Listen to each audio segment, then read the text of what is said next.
These watches are part of one of the most important privately held collections of timepieces in Germany. Some people collect watches as an investment. For others, it's a passion. But most collectors have one thing in common. They don't like to talk about their hobby in public. Watchmaker Gerd Rüdiger Lang is an exception. Collecting is a personal thing. You can build your own little kingdom and play with it. It's like a box of toys. But when they're watches, they retain their value too. Lang keeps his collection in the cellar. He owns between 700 and 1,000 pieces. He's unsure of the exact number.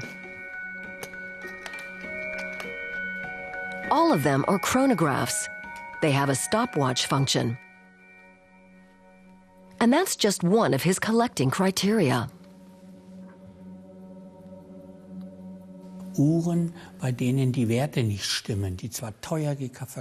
I don't buy watches that don't have intrinsic value. Some watches are sold for a lot of money, but they're not worth the price. Like the plastic watches from Swatch, for example. I don't go for them. There was a lot of hype about them, and most people lost their investment. The high value of Lang's collection has pushed up his security costs. Many collectors are concerned about theft.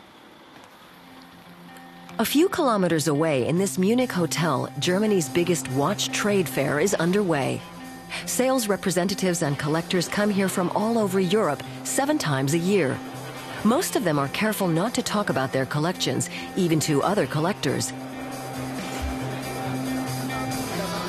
Christian Pfeiffer-Belli writes about watches and says there's good reason for caution. There's always the risk someone might turn up at the door with a gun and demand the collection. We often hear about people who might not have been careful enough, and one day their collections were gone. Despite that, collecting timepieces is all the rage. Many buy as an investment.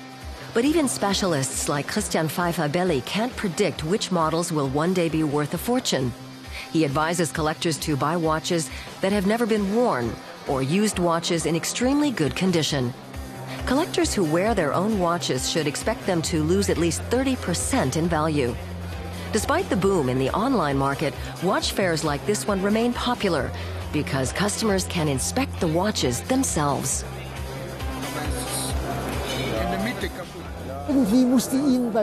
You should make sure you see the watch open before you buy it. Never buy a closed watch. It's important to see the mechanics for yourself so you know what you've got. If you notice the mechanics are very scratched or that there are 30 watchmaker stamps on it, that's a bad sign. That means the watch has already gone back to the watchmaker 30 times, and each has left his mark. We return to watchmaker Gerd Rüdiger Lang. He displays his 60 most prized pieces on 3 floors of his premises. The most valuable object in the exhibition is also one of the first wristwatches with a stopwatch function ever made. It was produced in 1910 for the Russian Tsar. The watch's face resembles that of a pocket watch. The gold wristband was made by legendary Russian jeweler Fabergé. It's particularly satisfying for a collector to get a watch complete with the original packaging. And if possible, the bill too, signed by the watch's seller. Like most collectors, Lang has had his share of bad luck. He sold a watch that once belonged to Hollywood actor Steve McQueen. It would be worth a fortune today. Apart from that mistake, Lang says his collection is pretty much complete.